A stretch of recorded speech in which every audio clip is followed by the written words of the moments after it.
अधिमास का अपमान करने वालों को क्या फल मिलता है? द्रौपदी की कथा से जानिए।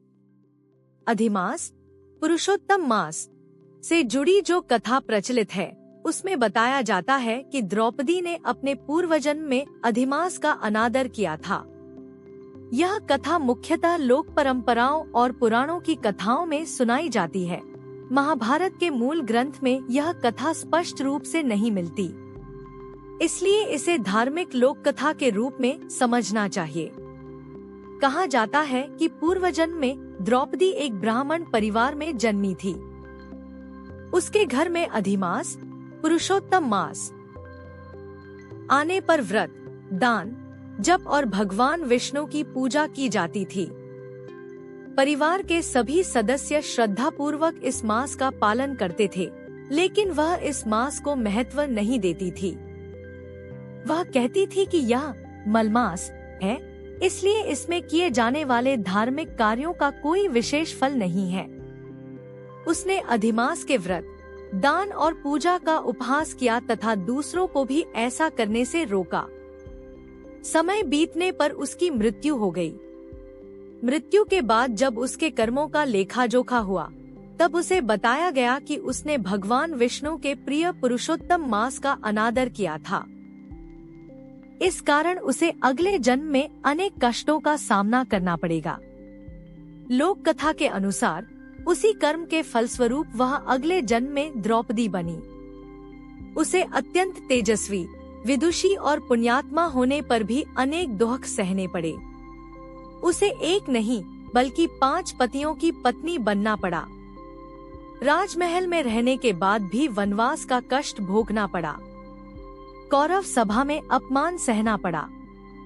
जीवन भर संघर्ष, युद्ध और पारिवारिक दुखों का सामना करना पड़ा।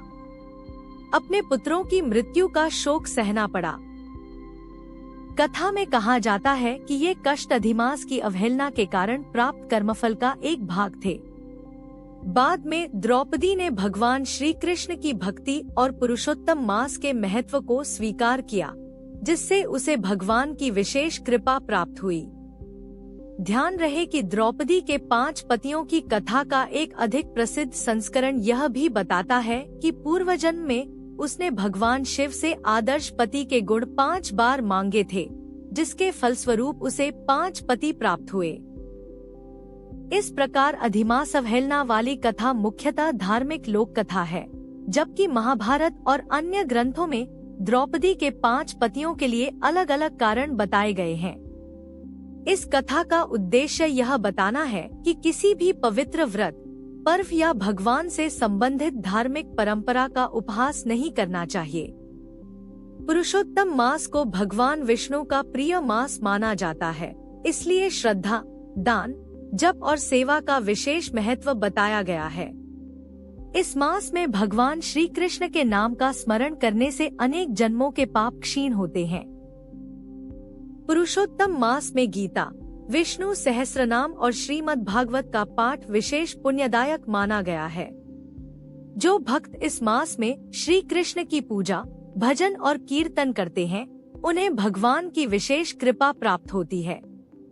दान, व्रत और सत्संग के साथ किया गया श्री कृष्ण भक्ति का प्रत्येक कार्य अक्षय फल प्रदान करता है।